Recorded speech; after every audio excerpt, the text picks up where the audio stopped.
semua. Nah, perhatikan. Di depan ada angka acak. Perhatikan. Saya akan melakukan proses pengurutan dengan dua jenis algoritma. Yang pertama, insertion sort. Insertion tadi apa? Penyisipan. Menyisipkan itu caranya gimana? Kita pilih dua golongan yang sudah terurut dan belum terurut. Perhatikan ke depan. Ini saya anggap dia sudah terurut angkanya di sini. Yang lain satu langkah ke kiri. Nah, itu belum terurut. Perhatikan kiri. Ini sudah terurut. Perhatikan. Insertion sort itu seperti ini. Ini belum terurut, ini sudah terurut. Nah, sekarang saya ambil dulu ini satu dengan 5 itu mana yang lebih kecil? 1. Berarti ini saya sisipkan ke sebelahnya. Kamu mantap, jangan gerak. Nah, ini namanya insertion sort. Oke?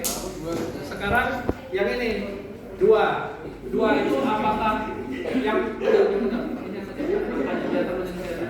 yang kedua apakah lebih kecil dari 1? Enggak. Kecil dari 5? Iya. Nah, berarti ini kita sisipkan di tengahnya. Ini namanya insertion, itu menyisipkan itu seperti ini. Nah, terakhir ini 7. Perhatikan, 7 apakah lebih kecil dari 1? Enggak. Lebih kecil dari 2? Enggak. Lebih kecil dari 5?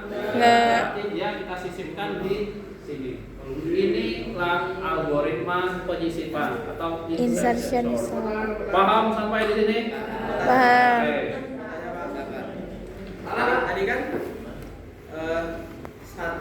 Tadi kan 5, 1, 2, 7. Ya. Boleh nggak kalau saya anggap 1, 2 kan udah urut. Ya. 5 baru saya masukin ke tengah sini.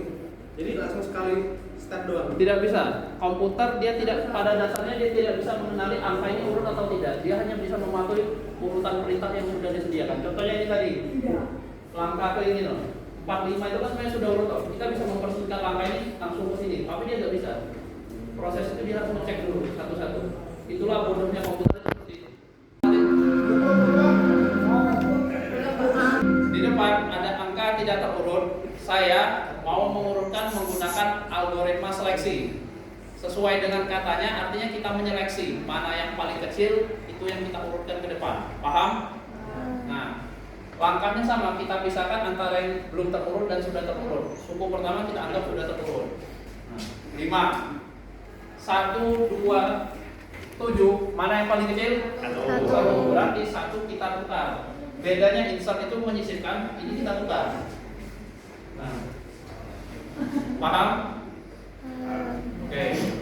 Sekarang 5 terhadap 2. 2 itu dengan 7 mana yang lebih kecil? 2 berarti kita tukar dengan 5.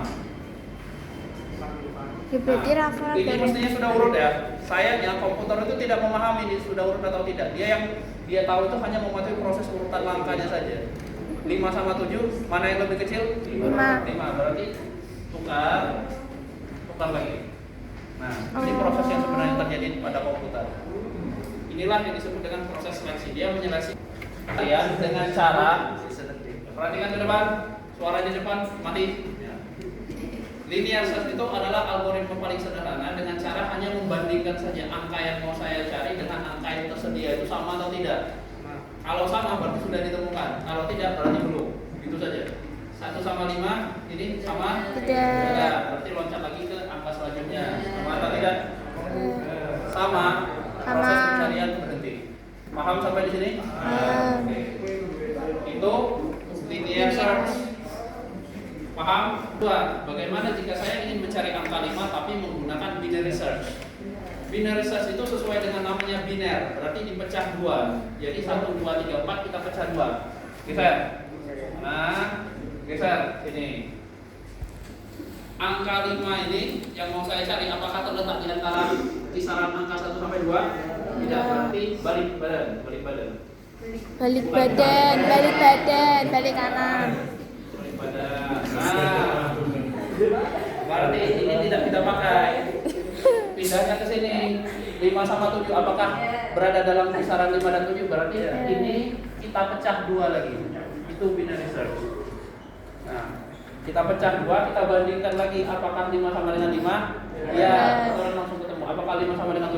Tidak, berarti ini yang balik badan. Ini balik badan, ini Oh. tidak tepat. Itulah proses pencarian binary search. Sampai di sini, paham simulasinya? Oke.